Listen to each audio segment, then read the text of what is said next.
of the honorarium or offering online. Yeah. Mighty companions, this is Earl Purdy. I want to welcome you to Facebook Live, A Course in Miracles. Sounds kind of presumptuous when I first heard that. This is how do you teach? I love it when people introduce me to people. They go, he's a Course in Miracles teacher. And they kind of look at it like, okay, all right. And we're going to talk about how you should respond to people that you don't like and you think don't like you, or you think are trying to hurt you or enslave you or attack. Today, we're going to continue with how do you deal with and how do you see people that you don't like or you have a grievance with or you're mad at or you think they need to be different and they're not treating you right. We're going to talk about the way you should deal with people who look like they're attacking you or hurting you in some kind of way. Do you know that's going to be the subject? How to deal with people that upset you, that you used to upset you. I'm going to give you exactly how the Course in Miracles says that you should deal with that. And if you deal with it in that way, your anger and fear will disappear. What? If you do what the Course in Miracles is going to tell you to do about people that you get upset with something about or you think is trying to hurt you, is going to tell us how we can get that fear and upset to disappear. Do you think that's a worthwhile purpose? Absolutely. Yeah, I definitely do. So we're going to start out with a little bit of my favorite song from Brother John Christmas, which is, I'm not a victim of the world I see. I'm not a victim of the world I see. That could be, I'm not a victim of the world I see. Okay, I see. I'm not a victim of the world. Okay, I see that. And the only thing we have to do to be able to hear what the Course is saying is to let go of the idea that you need to believe what you're hearing. You don't have to believe it right off. You don't have to accept what I'm saying right off. Some of the things I say you might not like. Some of the things I say you might not like. Some of the things I say you might not like. Some of the things I say you might not believe. Some of the things I say you might not believe. Some of the things I say may startle you. Some of the things the Course in Miracles says may startle you. You're not being asked to judge the ideas. What? That sounds like some kind of cult stuff there. That man, what me not judge? You are not being asked to judge and analyze the ideas. So I'm not going to do that. So what is it that gets the ideas to work? What gets the ideas to work is you use them. I knew it was a catch. But none of the stuff that you're studying is going to work until you use it. None of the things that you're studying, none of the things that you're studying, none of the things that you're learning, none of the things that you're studying, none of the things that you are studying, none of the things that you are studying, none of the ideas that you have, none of the new ideas that you have, none of the new ideas that you have are going to become true to you until you use them. That's the same as saying think them.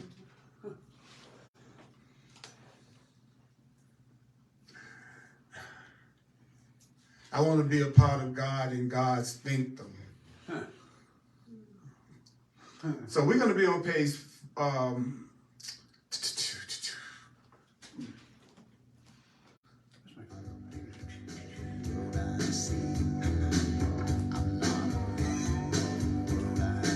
we're going to be on page 216 in the text, 216 in the text, in the Foundation for Inner Peace Blue Book of A Course in Miracles, paragraph 5.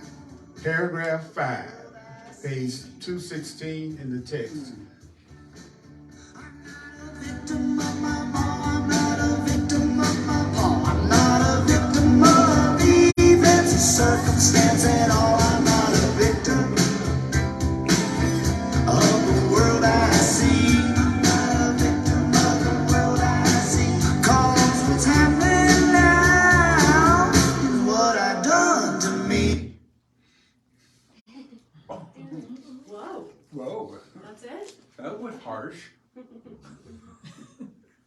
Y'all know y'all going off. Y'all know y'all totally going. I was right after I got through saying there's no need for you to judge. Come on, go back. We need to see more. You cut off my neck exercise. It's like you get to get their head in the perfect position to go to sleep.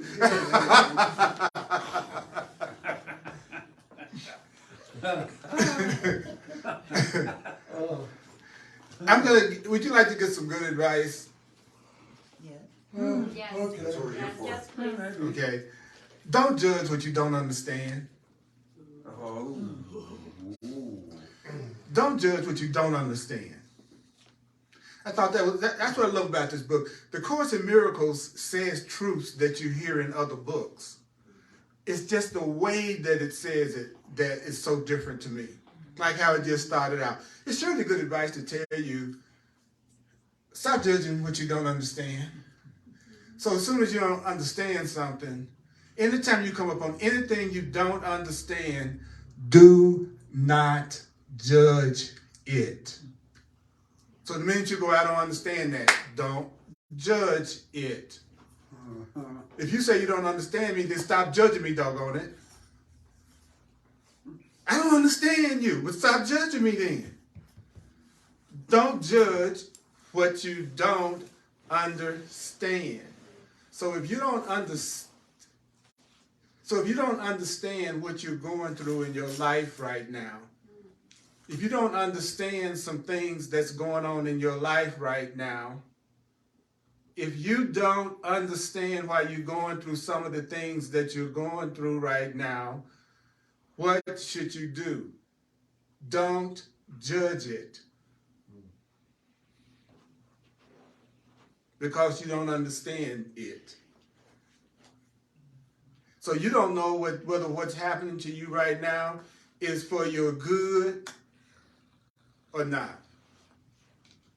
If you don't understand what you're going through in some area of your life right now, the Course says, don't judge it. And you know why you shouldn't judge what's happening in your life right now? The Course says, the reason I shouldn't judge what's happening in my life right now because I have too much of a personal investment in what's going on in my life right now. So I'm not a reliable witness as to what's going on in Earl's life right now because Earl has such a big personal investment in what's going on in his life right now that he's not going to be a reliable witness. So he certainly shouldn't be judging nothing that's happening to him right now. Stop judging what's happening to you right now because you're not objective to it and you have too much personal investment in your private life to judge it. You have too much personal investment in yourself to judge yourself because you don't understand. So I'm listening. Like he said, I don't have to believe it. Just be willing to listen. Then he says, well, why is it that you are not a reliable witness about yourself and anybody else? Well, the Course says, because the truth is going to be whatever you want it to be to you. You're going to make the truth whatever you want it to be. That's what the Course says. That's what's going on with everybody. You know, they're just making the truth whatever they want it to be. Can we all agree? That's exactly what we do. We make the truth what I see it the way I want to see it. Okay? That's why I'm not a reliable witness. Because I'm gonna tilt it into my favor if I got a personal investment. It's not like you're my girlfriend and you come to me for an objective opinion about whether or not you should go out with another guy. Right? It's nowhere in the world I'm going to be a reliable witness about you. It's okay for you to be with somebody else when I got a personal investment in him not snatching you away because I know how bad a boyfriend I am.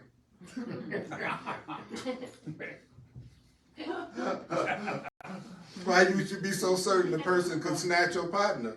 You must be a horrible mate. Nobody's going to leave nobody that doesn't give them a reason to. Okay, let's go. Okay, all right. Sometimes I see the torches, and I have to stop. You don't know this movie. Yeah, I'm like looking for torches to come down Cold Facts Avenue. Okay. So it's sure advice to tell you guys to stop judging what you don't understand. And if you have a personal investment, you're not going to be a reliable witness because you're going to make it out of whatever you want it to be. If you're so unwilling to see somebody, however they're acting, as being a call for help, if you're totally unwilling to see a robber, an attacker, a killer, a fraud, a liar, someone that's violent, somebody that's, if you're not willing to see a person that's unhappy, doing drugs, addicted, whatever they're going through, he says, if you're not willing to see that as an appeal, that what that person is really doing is saying, help me, help me, help me, help me, help me, help me, help me, help me, help me, help me, help me, help me. If you're not willing to see what people are doing, even the ugly stuff as you judge it that you don't like, if you are not willing to see whatever it is you see in the other person that alarms you, if you are unwilling to see their anger, upset, worry, kindness, unkindness as an appeal for help, it says it's because you're unwilling to give help. I don't want to see what you're doing as a call for help because I don't want to help you. It's just too simple. Because if I saw it as a call for help, then I think I have to do something. But if I could see it's not being a call for help, then there's nothing for me to do. I'm upset with you because it justifies me not doing nothing for you, because I don't want to do anything for you. But I got to have a reason.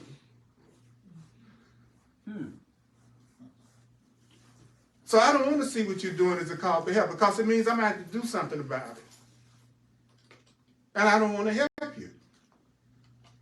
Now, so the course has said, if you're unwilling to perceive an appeal for help as an appeal for help, it's because you're unwilling to give help. But here's the catch. Do you know what the catch is? If you're unwilling to give help, then it's the same as saying to the universe, I'm not willing to receive help. What? I'm not willing to receive help. But I don't want to see what other people do as a call for help, so I'm telling the universe, then that means that I don't want to receive help. If I'm not willing to see what everybody else is doing as a call for help and a call for love, then I'm not willing for anybody to see what I'm doing as a call for help and a call for healing and a call for love. When I'm afraid and doing insane things, when I'm afraid and feeling jealous, or when I feel violent, or when I attack, I'm telling the universe, don't you answer my call for help when I'm in trouble. Don't you answer my call for help when I'm in trouble. Because I am telling you that because I'm not seeing what anybody else does as a call for love and a call for help and a call for healing. If I'm not willing to see when you're acting jealous and insane and crazy as a call for love, then I'm telling everybody I also do not want to receive help whenever I need help. And people be worried about, well, why don't I get the help I want? Because you don't help nobody. And well, what do you mean? And I'm talking about you don't help anybody the way the Course and the Holy Spirit says you should help people. That's what I'm talking about. When I say you need to help somebody, I don't mean you need to help somebody according to what you think help is. You need to help somebody based on what love is telling you help is. And so the Course is telling us, but I love how it says, to fail to recognize, he said, to fail to recognize a call for help is refusing help. So I'm refusing to help you. I don't like you. I'm refusing to help you, and I don't want to help you. So I don't like you. I'm not going to help you. So I'm refusing help too. That's the problem, though. It also means I'm refusing to help just by not seeing what you're doing as a call for help. So I want to ask you a question. Are you willing to keep on maintaining that you don't need some help?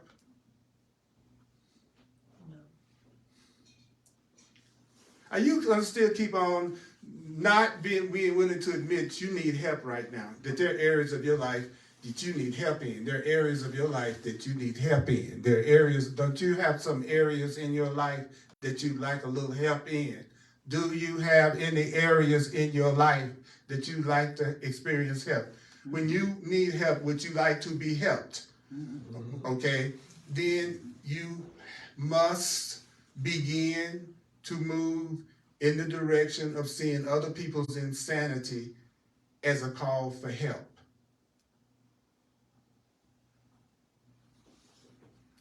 You know, things in your life that's happening that you would like to get some help in. Do you know how you can get help?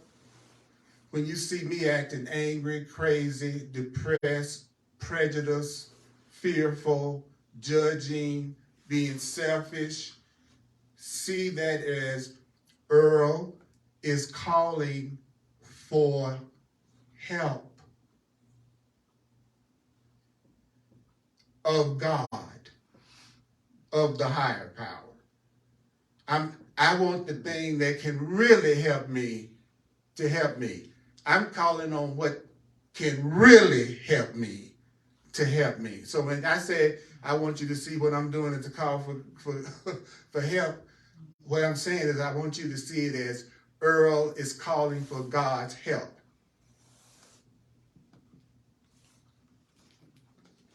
Now, it might look like I'm cussing you out. It might look like I'm calling you out of your name. It might look like I'm being rude and cruel. It might look like I'm really sick, really ill, really sick, really ill. It might look like I'm stingy and I don't ever share and don't ever get. It might look, my call for love might look like me blaming you for what I'm going through right now. My call for love might take the form of lying to you all kinds of ways and never telling you the truth about anything.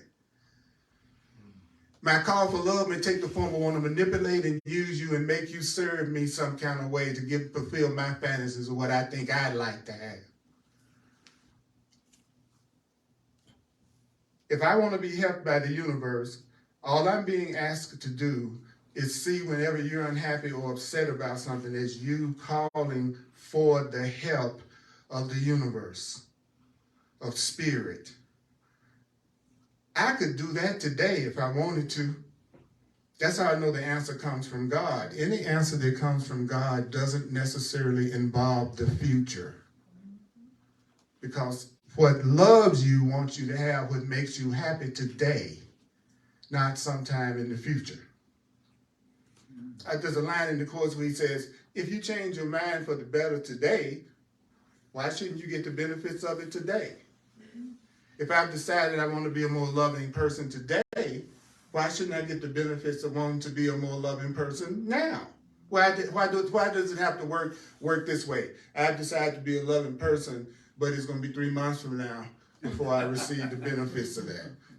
He said, that's cruel. That's you want to punish yourself a little while longer. So every time you say, I want something in the future, you're just saying, this is how much longer I want to wait to have this. Y'all, can you follow that? Yeah.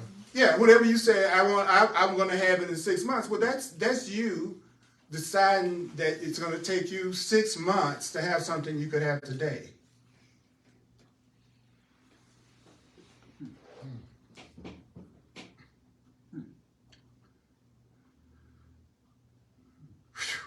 Man. I'm not a victim of the future, not a victim of my past, and nothing of a living day that really doesn't last. I'm not a victim, oh yeah, of the world I see. I'm not a victim of the world I see, cause what's happening now is what I've done to me. Thank you, brother. Yeah. This is the cheesecake of truth. It's called A Course in Miracles. We have to nibble on it. We have to, y'all know this is so deep, you have to, it's because it's so deep in its simplicity. What could be more simple than to be told, if you want to be helped, all you have to do is start seeing what everybody else is doing as a call for help. If you see what everybody else is doing as a call for help, no matter what they're doing, then you are saying you want to be helped, and then the universe can help you. That's the answer if you want to be helped. Now notice that none of that requires anything other than you giving a new interpretation. It doesn't. All it's asking you to do is, you used to call it he's acting crazy and he's being cruel. You used to call that, what you used to call that, call it a big call for help. It's a big call for the help of Spirit, God, something that can really handle it. Okay, I just need to remember that. Because that's the test I get more than any other test in my everyday life. It's whether or not I can see the craziness and the insanity that I see in this world and remember to call it a call for God, a call for help, and a call for love, a plaintive cry. The Course says what you're looking at is a plaintive cry for help in a world of misery. He said, it's so funny. Jesus is like, no, the only way I see this is a big cry for help in a world of misery. What? But it's taking the form of war in Ukraine, or it's taking the form of some type of virus, or it's taking the form of some type of a lack, or an inflation, or a climate change. All that is nothing but us calling for help. Your love life especially. Mine's beyond help.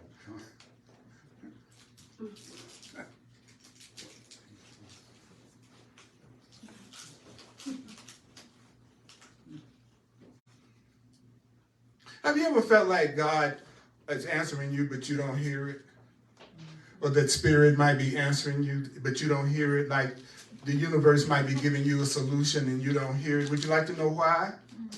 The reason why you don't hear God's answer is when you are not willing to see what everybody else is doing as a call for help. You can only be helped when you are willing to answer somebody else's appeal for help. Why aren't we excited to do that? Because you still think answering the call for help is your idea of answering the call for help. The Holy Spirit's idea of you answering the call for help, I'll repeat it again, is you seeing it as if whatever somebody is doing that's unloving as a call for help. That's you answering the call for help. So you just have to see it, you don't have to respond to it. That's the only way we'll do it. It's our not wanting to respond to the person's call for help that's keeping us from even wanting to see it as a call for help. Because if I see it as a call for help, then I think I have to respond. I don't want to respond. Then the Course is saying, y'all jokers, you're still using your own definition of calling for help, and that's why it's depressing you. I'm telling you right now, Earl, I'm telling you right now, you answering your sister's call for help to call you in an uproar yesterday, or whoever it was, all I want you to do to help them is say to yourself, I'm looking at a call for help. I'm looking at a call for the help. I'm looking at somebody calling for help. I'm looking at, they're angry, they're calling for help. They're depressed, they're calling for help. They're sad, they're calling for help. They're weary, they're calling for help. They're sickness. All I'm asking you to do is to see it that friggin' way, Earl. That doesn't require you to do anything, because no super intelligent God would make our path back to God us having to do something. I don't want to do nothing. I want to get back to happiness without having to work for it, hustle for it, anything. I just think I deserve to be happy. I don't think I just have to do anything to be happy. I just believe I was sold that big bill of goods to myself. So I need to get rid of every belief that keeps me from having help and being happy, because I'm ready to get out of this crazy, insane perception of the world that everybody else seems to be okay about, that I'm looking at every day and hearing, that this book is saying is coming from my mind. That we're looking at you're looking at what's in your mind. You're looking at what's in your own mind. You're looking at what's in your own mind. Your bank account is in your mind. Your relationship is in your mind. Your career is in your mind. Everything that you're looking at, everything that you're experiencing is coming from your thoughts, your mind. So if you want to have help, if you really want to answer your brothers and sisters' calls for help so that you can be helped, I'm just asking you to see the most irritating things to the things that make you the most angry, as you're just looking at an appeal for help. You're looking at a call for help. But until you start calling it that, you're still kidding around about really applying the truth so that you can be helped.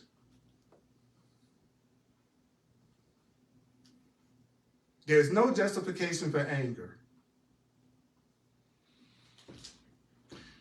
That upset a part of my mind. When I hear stuff like that, there's no justification for anger. Do you know what they did? You know what they did?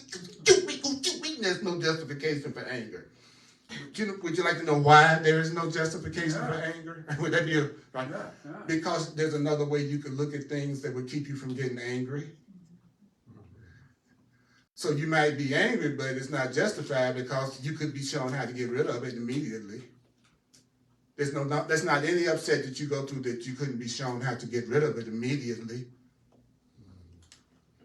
So there's no justification for staying unhappy when there's a way for you to be happy. Sorry, there's no justification for anger because you don't have to be angry. There's another way you could look at things that you wouldn't have to be sad or angry right now. So whatever you're feeling is not peaceful or happy.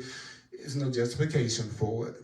But you don't know what they did. You don't know what they did. You don't know. No. I didn't say they didn't do what they did. What I'm saying is you could be seeing it another way that doesn't keep you in so much pain and upset. So there's no justification for the upset that you're going through because you have an alternative that you're not choosing. Then when the Spirit talks to me like that, I give it the finger.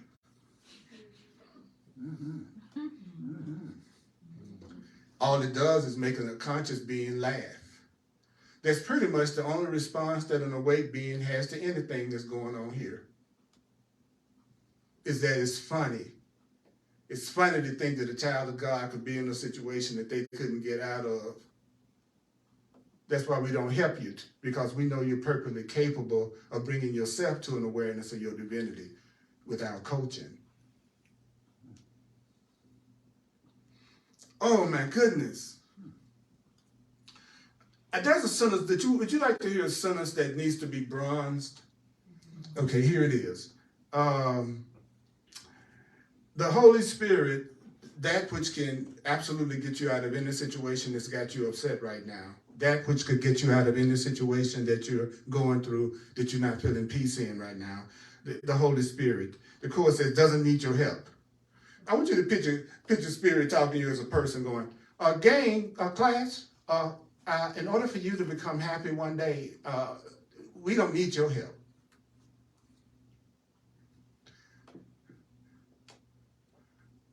Well, I didn't want to help no way. You mean you don't need what I didn't want to give? We in harmony. The problem is when you need something where it's not being given. I don't need it and you don't want to give it to me. That's a good job. So God is telling you, lighten up, relax, because it doesn't need your help in what? It's like God talking to you saying, Earl, what do you think about that? I need to get your interpretation of what's going on with aid. It's like God doesn't need your help in interpreting people's motivation. The universe doesn't need your help in interpreting where everybody's coming from. Nobody needs you to interpret where everybody is coming from. Well, that's half of my 90% of my conversation gone. That's all I do is sit around and talk about the motivations of everything and everybody else that I don't know. And they better be the way I define them. Or they're the fraud. That's sort of like the relationship we got with God. We think we can define what God is, and that's God is the way we made up God to be, then God crazy. That's what the book said. Nobody even bothers to ask the Creator its idea about anything. I'll tell you what you are, God, and if you're not that way, you're lying. I made up the way I think that you are. And then if you dare be any other way other than what I made you up to be in my mind, then I say, you lying to me. Because I think my perception of you is truer than yours. Because I'm trying to convince myself I know what's going on. And I can only convince myself I know what's going on by judging the motivation of everybody around me. So I'm trying to convince myself I know what's going on by having my opinions and judgments about each one of you. So this book is saying, don't try to figure that out. Just see all this craziness as a call for the help of God. Then you don't have to figure it out. People freak out that they're in a relationship with me and I tell them they can tell me what they want to tell me and don't tell me what they don't want to tell me. I don't make me, it's okay with me. You can have secrets up and down the Yahoo, and you can tell me whatever you want to tell me, because it really doesn't make any difference if my one response is going to be, I'm going to see it as a call for love, and I'm going to forgive to the best of my ability, whatever I'm looking at. So since I'm sure what I want my answer to be in every situation, why do I need to know anything? I'm going to do the same thing no matter what you do. I'm going to try to see it another way. But if I want to decide there are some things I'm going to forgive you for and some things I'm not going to forgive you for, then I need to know exactly what you've done so I can decide exactly how I'm going to select what in you I'm going to forgive and what in you I'm still going to hold a grievance about. So I'm not going to give you total forgiveness. I'm going to give you partial forgiveness. So I can forgive this, but I can't forgive that. So that's not real forgiveness. Because real forgiveness always makes you feel better. So you can tell when you're really forgiving someone because you feel lighter. Until you feel lighter, you just kind of jabbing around with yourself. When you forgive, you lighten up. That's how you can tell. If you were mad at me and you forgave me, when you were around me, you wouldn't feel no contraction and no heaviness. So what is the only appropriate response to another person? What's the only appropriate response to another person no matter what they've done? What's that we're going to get to one day? We're not there yet. I mean, there's some of you all are. Total forgiveness. Right. So this is another easy answer. It says, well, the only thing that's the appropriate response to you is appreciation. What? You mean the person is making me mad, the only appropriate response to that person is appreciation? Yeah, you need to give them gratitude. You mean I'm supposed to look at everything that I'm looking at on television and everything that I'm reading and all of the separation I'm seeing and the different kind of strife and all this stuff? He says, I'm supposed to have appreciation. I'm supposed to have gratitude. That's the only appropriate response to that person, because I need to be grateful for your craziness as well as grateful for your sanity. A conscious being is grateful, just as much grateful for the people that they think make them mad and upset them as they are grateful for the people that they get along with. A person that is having the correct response has learned how to be grateful for the people that they don't like and grateful for the people that they do like. Why? I would like to know why I need to be just as grateful for the person that upsets me as the person that it looks like I get along with. The Spirit says, well, I'm going to tell you. All right? You need to be thankful for their loving thoughts, and you need to be thankful for their calls for help, because their loving thoughts and their calls for help, their sanity and their insanity are both capable of bringing love to you and to your awareness. I'll say it again, because I always say I'll say it again because I know that at least one person, and I believe it's more than that, but at least one person is going to walk away from this class trying to remember something he heard so he can use it. So I realized that people have been coming for years just to watch me learn. I had 42 years of people coming to watch me learn. Isn't that deep? And then some people watch me learn for a while and then they leave. Some people watch me learn for years. Like Marjorie. Yeah. So I'm capable of getting you to remember what love is when I'm acting crazy and mean to you. I can still make you think about, well, that's a call for love. What he's doing is a call for love. What he's doing is a call for help. What he's doing is a call for love. What he's doing is a call for help. Well, what is that doing? That's bringing the awareness of love into my mind. It's making me think, love. He's a call for love. She's a call for love. He's a call for love. She's a call for God. He's a call for God. She's calling for God. She's calling for God. The war, they're calling for God. They're calling for the hurricane. They're calling for God. They're calling for God. They're calling for love. They're calling for love. They're calling for God. They're calling for God. They're calling for love. They're calling for love. And what happens is It's bringing love more and more to your awareness. It's making you think about love more. And what's the number one metaphysical law? Whatever you think, whatever you focus in on, that is what you see and that is what you experience.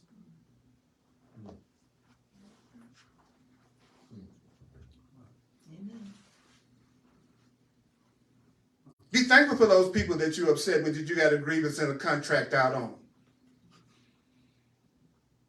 Because every time you think about them, you're going to get to the point that you go, oh, it's a call for love. That's a call for love. That's a call for love. They are called for love. That's what happens in my mind automatically now. It goes, oh, that's a big old call for love. So all day long I'm saying either love or call for love. Love or call for love. Love, loving people or calling for love. Loving people or people calling for love. Loving people or people calling for love all day. Loving people or people calling for love. Love, love, love, love, love, love, love, love, love, love. And so I'm watching my personal experience become more and more peaceful and more loving the more I see what everybody do that upsets me as a call for the love of God. And all I have to do is just see it that way. Even if I don't feel like it, even if I don't believe it. Because he's already told me, you don't have to believe it, it's the truth. If it's the truth, you don't have to believe it. Gravity is not there today and gone tomorrow because of what you believe. Anything that's true is going to be true whether you believe it or not. Who cares what you believe? What you believe doesn't have anything to do with what's true. And what's true is that you're totally and completely loved. And what's true is everything anybody does, no matter how you feel about it, it's a call for help and a call for love and a call for the help of God. I don't care whether you think that that person deserves it or not because of the dastardly thing that they did. God wouldn't be so cruel as to leave people's healing and salvation up to us. That would be the cruelest thing that God could do, is leave up another person's healing up to us and whether or not we believe they deserve it. Of course, says that wouldn't be a loving God to leave anything about anybody being treated fairly up to us when we don't even treat ourselves fairly. Which is our what? Call for help.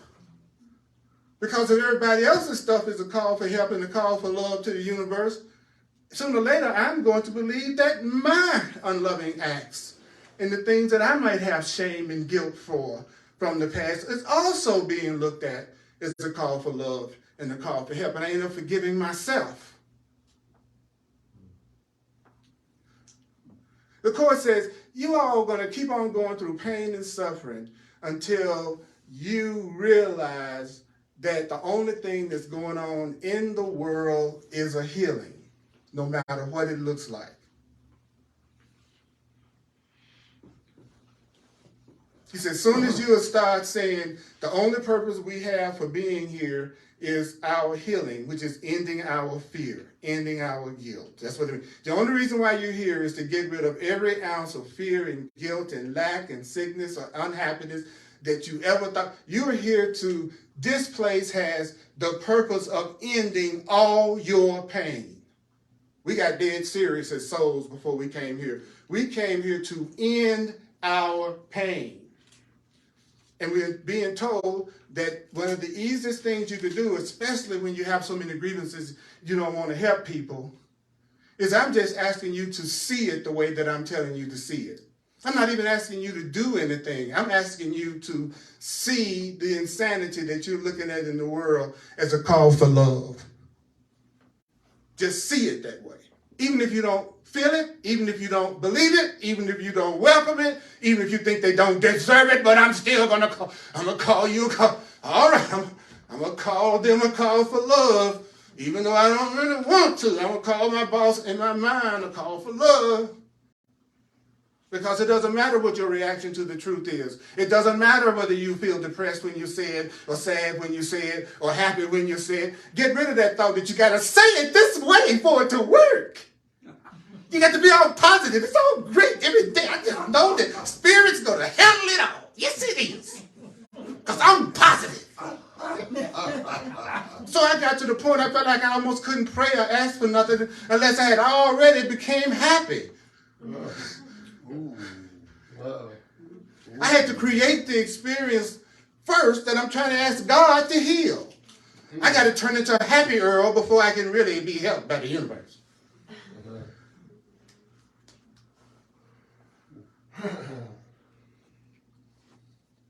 Yeah, good time. And the kitchen's getting. I'm not a victim of the world I see. I'm not a victim of the world I see.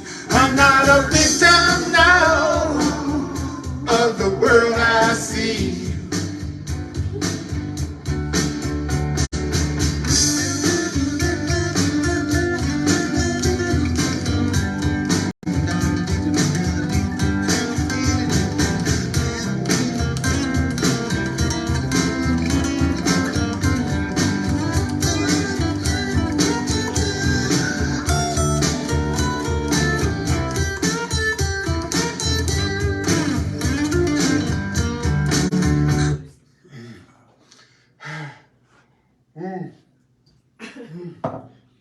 I'm not judging those harsh endings.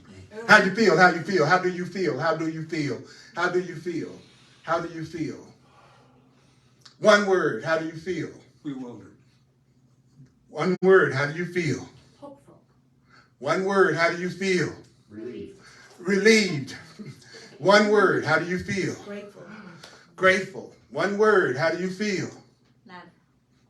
Love. Just one word for how you feel right now. Awake. Awake. Here. Here.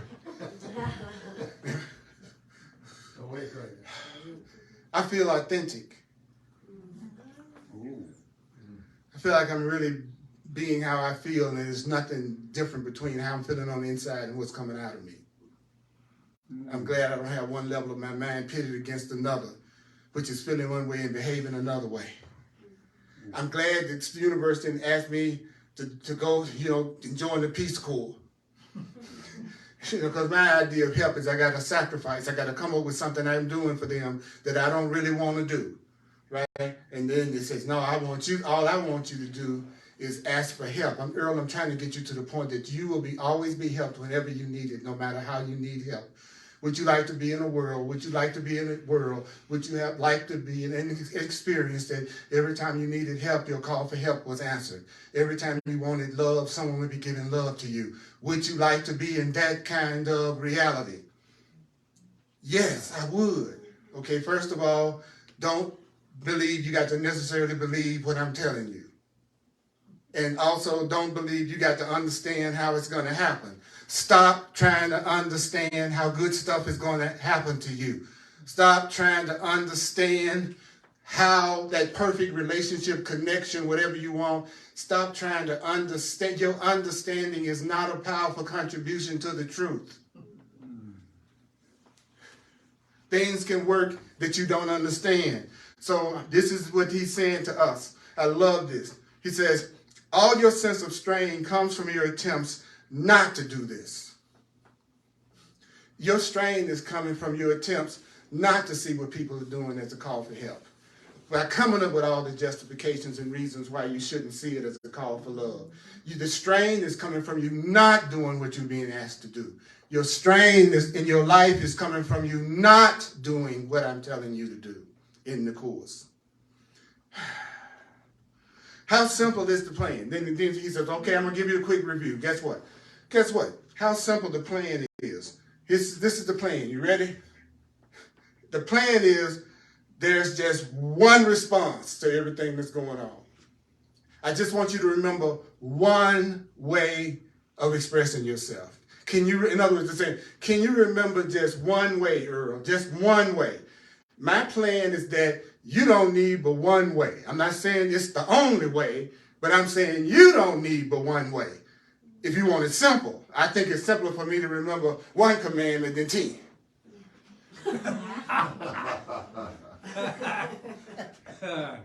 Right? It makes sure it's a good one. Right. So there's just one response to reality, because he says the way you can tell when you're dealing with reality, the way you can tell when you're dealing with what's true, the way you can tell when you're dealing with love is that there is no conflict. Whenever you're dealing with reality, there's never any conflicts. So if there are a lot of conflicts in your life, what do you think that means? Would that mean that there's a lot of things that you are seeing or doing that's not a reflection of the truth? So what is the conflict? Because there's just one response that I want you to practice on. What is that? This week, no matter what the person does and no matter how you feel about it, say, that person is a big old call for the help of God. That person is a big old call for help. Because by answering their appeal, you can be helped. See, I'll tell you again, you want the help of spirit. You're in a dilemma. Your situations in your life that you like to see change. You have just been told exactly how to allow that to happen. When you answer that person's appeal, how? By seeing what they do as a call for love and calling it a call for love, then you can be helped. You can be helped because you would have obeyed what I told you to do. Surrendering to a higher power means that you do what it's telling you to do. So if I tell you, call the pain a call for love, then if you're obedient to the truth, then you would just simply do that because it doesn't require anything of you that you can't do right now. That's how you know it's a true answer. A true answer is always an answer you can do right now. An answer in the future is your way of kidding around and procrastinating before you make the shift. So the longer you want to wait to be happy, the more complicated you're going to make your path. It's going to require tons and tons of stuff for you to do. You got to stand on one leg with your head turned to the left and wear a feather coming out your butt. You know, you got to come up with something that's a lot harder than that dude is acting crazy and jealous, and that's a call for love. That's a call for God. You cannot tell me that the path you come up is easier than that. Woo! Deny that person your help, and the only problem is then when you get an answer, you won't recognize it. So you could be getting answers to everything you're wondering about, and you just don't recognize it because you're denying that other person your help. How? By not seeing what they're doing as a call for love. That's all you have to do. Because that signifies you are serious about having the higher power help you. You know, it's sort of like, I need a signal. Okay, so Spirit is like saying, my signal that you really want the answer to all your problems and to have the happiness that you want is that you'll say this is a call for love and a call for God. Then I know, sort of like the safe word. That's what we're being told. It's so, he said, but there's nothing harder than the simple and the obvious for people who are used to being in pain and separation. You know, he says it in the book. He said, prisoners who've been starved and emaciated on the desert for days and days and days with no water. So he said that they don't leap up in joy the instant they're rescued. You know, I'm emaciated. You just saved me. Thank you, God. And of course, it says that's us. We getting the way out, but we don't get excited about it in many cases because we're starved and emaciated. We've been beat up by what we perceive to be the challenges in our life other than the ones that we're in denial about so we can be happy. So the last line is, of this paragraph, and I'm going to stop there. No, that's, okay.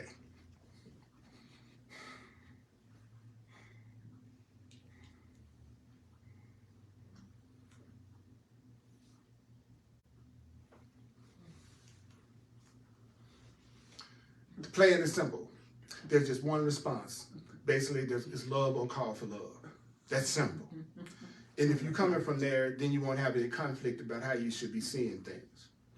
You don't have the one teacher. You have one teacher, and that one teacher knows what the truth is. You have a teacher. You have an inner teacher. You have a teacher that knows what the truth is. And that teacher never changes his mind about you. Your true teacher never changes his mind about you because the truth doesn't change. So that means everything you do when you're afraid everything you do when you're angry, that there's only one interpretation, that love, that truth, that spirit, that God, if you will, is given to that, which is you are calling for help. You're calling for help. You're calling for love. You're calling for joy. You're calling for freedom. You're calling for abundance. You're calling for oneness. You're calling for right relationship that brings you peace. Only thing that anybody that loves you, the only way that they see it, no matter what you do, is you are afraid and you're calling for love and you're calling for help. That's the plan, that you recognize that. So you have a divided mind, so you can't be consistent to what you say you're going to do. What? You have a divided mind, and so you're not consistent in what you say you're going to do. But the Holy Spirit is going to be consistent. Love is going to be consistent. So no matter how much you like yourself one minute and don't the next, or feel happy one second and sad the next, that doesn't make any difference, because that which loves you, your real self, spirit, is going to consistently see whatever you're doing is love or a call for it. And love is or a call for love or a call for help. You're loved by something that loves you more than you love yourself. And since it's more than you love yourself, the kind of love that's being described to us is incomprehensible to us. And so sometimes it makes us go unconscious. It's so ridiculous to us to think that somebody could love us and help us no matter what we do, that the whole idea will knock us out, because it's so opposite to what we think and believe. And so that's why it says you don't have to believe it, because the Spirit is smart enough to know that that's the only way that you'll let yourself hear it.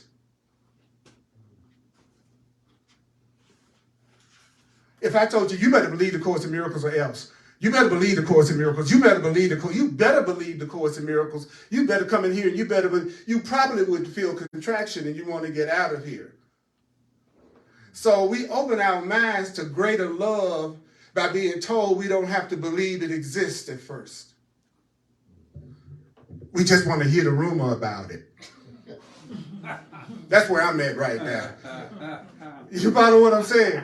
And that's what's so cool. That's why a brilliant teacher would tell you don't have to welcome it, you don't have to believe it. It's going to, because it knows that that's how we will be willing to hear, because we're going to hear stuff that's greater and more wonderful and beyond anything we can comprehend. And so by believing you don't have to believe it, it creates an open mind that allows you to hear ideas that you wouldn't otherwise hear. So stop telling yourself you know something and you know that you need to experience more love than you're feeling, or more happiness than you're feeling at this time. If you know you need more love and more happiness in some area than you feel at this time, stop telling yourself you know anything. You need to start telling yourself you don't know what you're going through this is for. You don't know what you're going through this for. And you really don't. Just tell yourself that. And that will open up the answer to come to you, because it's beyond what you know. So make your knowing not necessary, so you can get your answer faster. Don't make everything have to slow down through your mind before it can go. Woo! God bypassed Earl Purdy's mind. Bypass fearful Earls, sometimes peaceful Earls, sometimes angry Earls, sometimes, just pass by his mind altogether and directly give me the healing, and directly give the healing to everyone else, because I have learned from you that no prayer is really real that doesn't include everyone. Praying for yourself alone is the best way to guarantee nothing happens the way you want it to. Praying for yourself alone is the best way to make things take a long time before it gets to you. Do you just pray for yourself all the time and not include anybody else in any of your prayers in any kind of way, and then check that out against your success rate?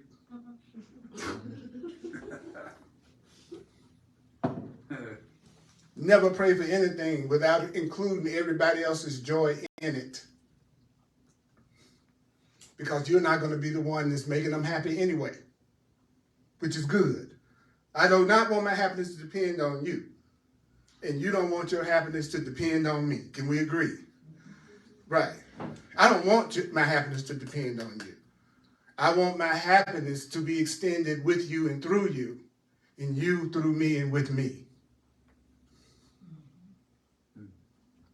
So, I'm going to stop right here. And I need to digest that in. I need to let that in. What was the main point? Because you only need to remember one thing. Do you know that you only need to remember one thing? You only need to remember and apply one thing. Because remember it said that Spirit had a simple plan.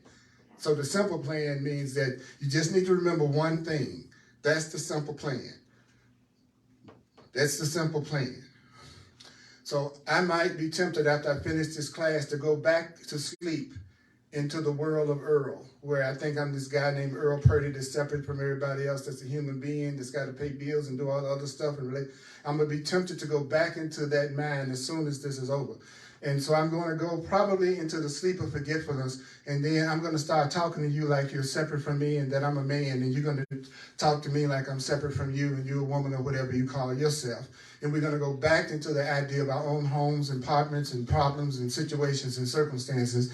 And it's highly unlikely at first, unless you really focus in on it, that you'll remember much of anything that you heard today. Even though you think right now you're so alert and aware of what you just heard.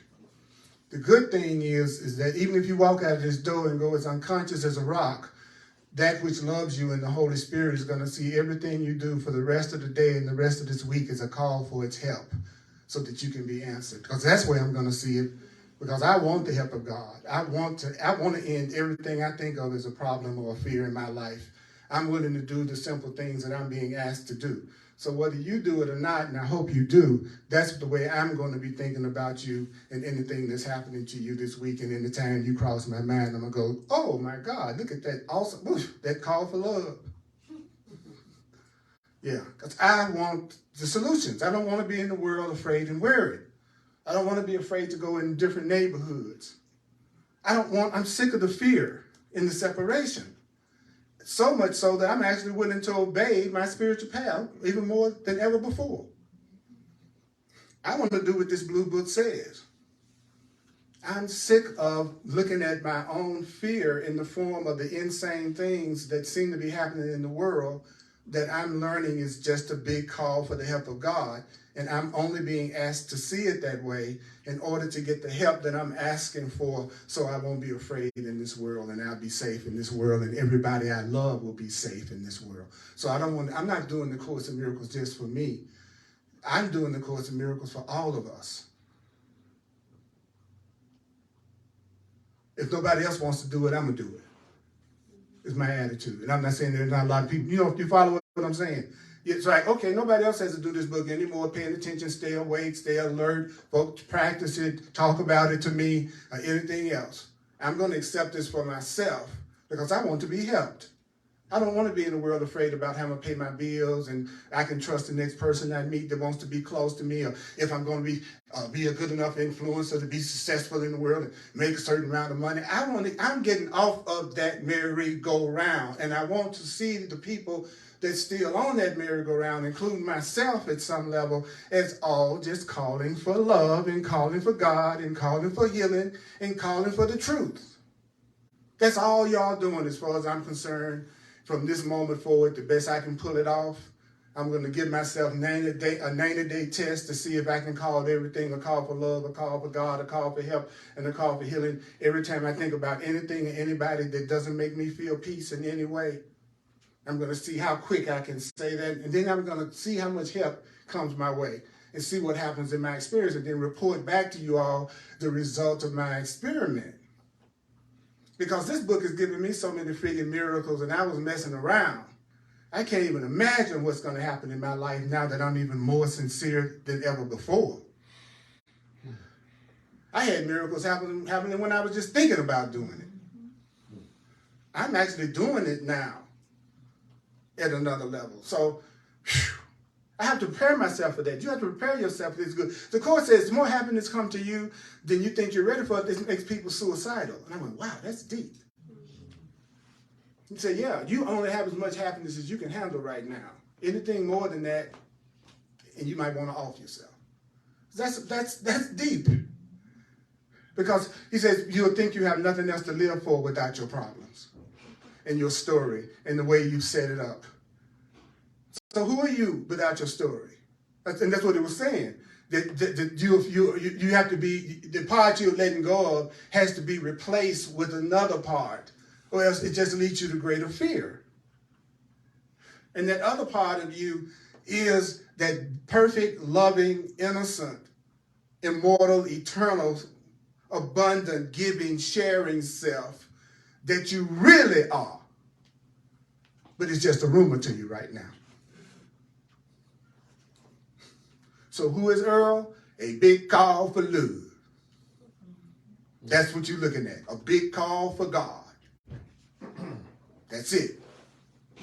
And then you might say, the big call for God took the form of that person losing their temper. Or that big call for God took the form of that person drunk driving. Or that big, see what I'm saying? The big call for God took the form of me having a big argument with my kid today. That's the way you start to phrase it in your mind. It's a big call for God that took the form of whatever it is you're feeling and seeing in that moment. Change your life. It'll change your life. Could you do it without believing it? We're experts at that. What could be an easier path than to tell us to do what we don't believe and say what we don't believe?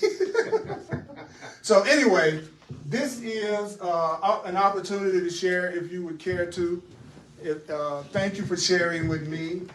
If you'd like to make a donation and you're online, you can just use Zelle, Venmo, PayPal, and the Cash App. And my email address is earlpurdy@earlpurdy.com. earlpurdy@earlpurdy.com.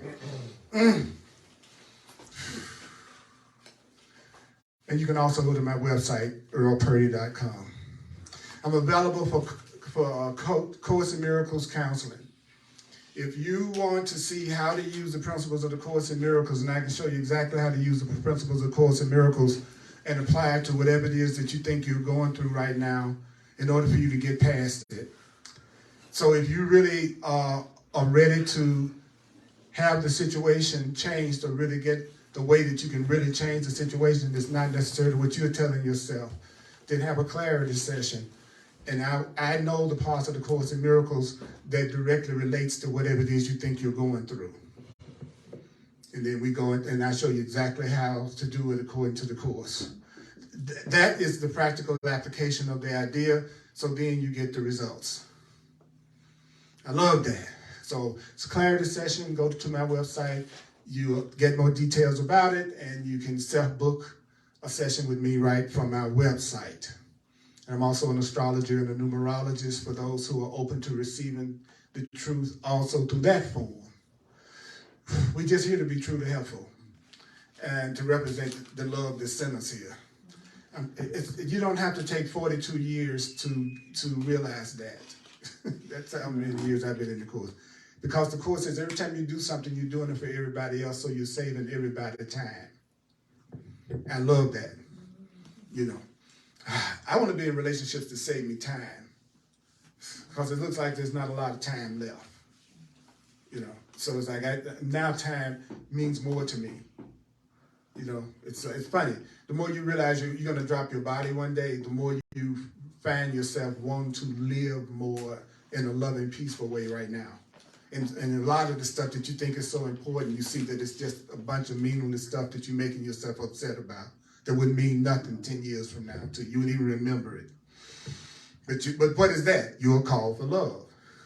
Don't forget, whatever you do, that's your call for love. That's your call for help. That's your call for healing. So Sundays at 1 p.m. Mountain Time. That's what we do, our Facebook Live Course in Miracles. And Mountain Time on the Earl Purdy page on Facebook. And you can come in person if you're in Denver, 1555 Race Street in Denver. Thursdays, Hardcore Course in Miracles is especially directed toward people who are studying it so that we can go even deeper because they're also doing their own serious study of it. And anybody, of course, can watch, but I'm going to be treating it like the people that on the line more than ever, the ones who really want it.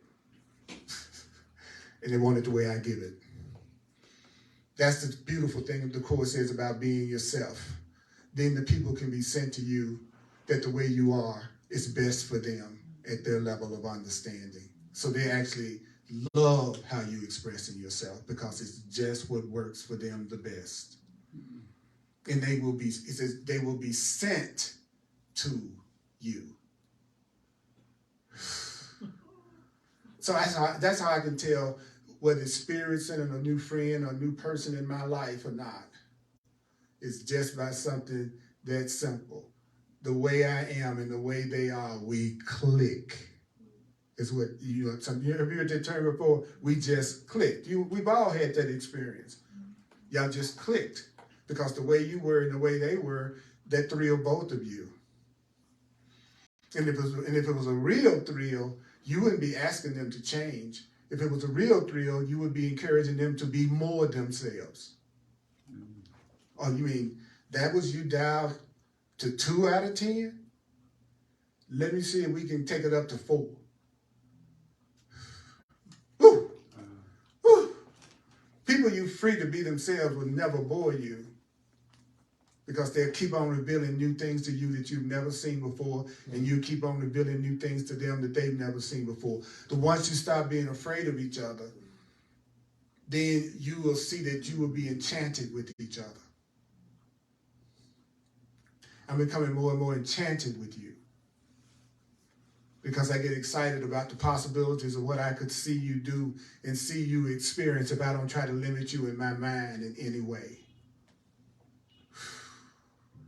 Because I know that anything I need to experience with you, I will experience with you, and anything that I don't need to experience with you, we won't experience with each other. So how could I be dissatisfied with any time we spend together if I believe that whatever we're doing is the best thing for us to be doing in this moment and nothing else? So nobody would be trying to manipulate anybody to get anything from anybody because it would be an experience of total willingness or not at all. The last thing a person that loves you wants is anything you don't want to give. So the mere fact that I'm constantly trying to convince you to love me means that we are not in love. That's too simple. I got to make it more complicated than that.